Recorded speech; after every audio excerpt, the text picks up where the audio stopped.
When people talk about betrayal, they usually talk about losing someone.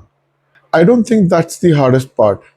The hardest part is losing the version of yourself that believed in those people.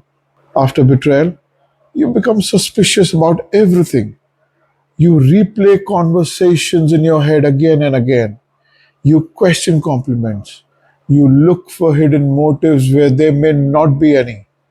The person who betrayed you, they may leave from your life, but the damage they did stays with you forever. And that's what almost nobody talks about. For me, the biggest loss wasn't money, it wasn't reputation, it wasn't even the relationship. It was peace, peace of mind. Every new person had to earn the trust for something someone else destroyed in my life. And that's an exhausting way to live. For a very long time, I thought healing meant forgetting, but it does not. You don't erase betrayal. You learn to stop carrying it into every room you walk into. I made one mistake. I allowed one person's actions to become my opinion about everyone around me. That's dangerous because one dishonest person doesn't mean everyone is dishonest. One betrayal, that doesn't mean trust is a mistake. If you let one painful chapter become the title of your life, you're giving that person far more power than they bloody ever deserve. That realization changed something in me. It was not overnight, but it was enough to begin rebuilding my life. People often ask, how does one forgive? I think that's the wrong question. The better question is, how does one stop living in the moment after they were hurt? Here's what I think should be done. Stop asking, why did this happen to me? And start asking, what kind of a person you want to become because it happened to you. That one question can shift your focus.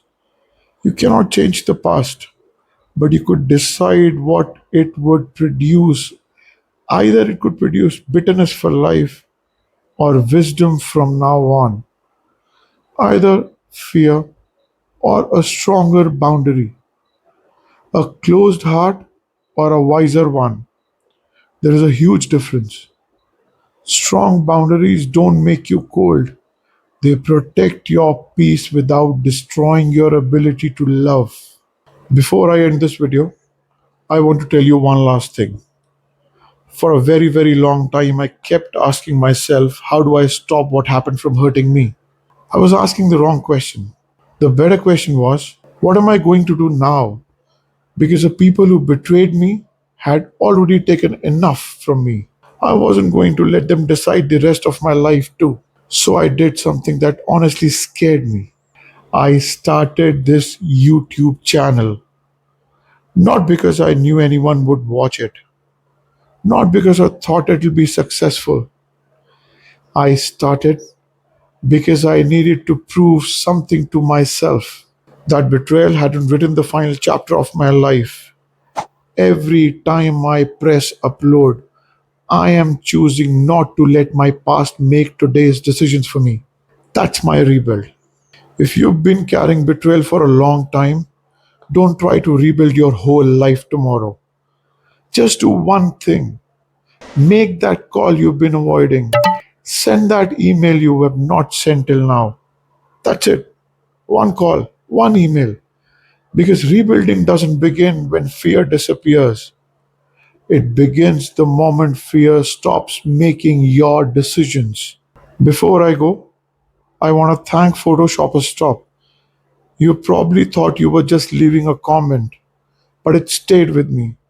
It became the entire conversation. So thank you. Sometimes the most important conversations don't begin with answers, they begin with one honest question. Until next time, keep rebuilding.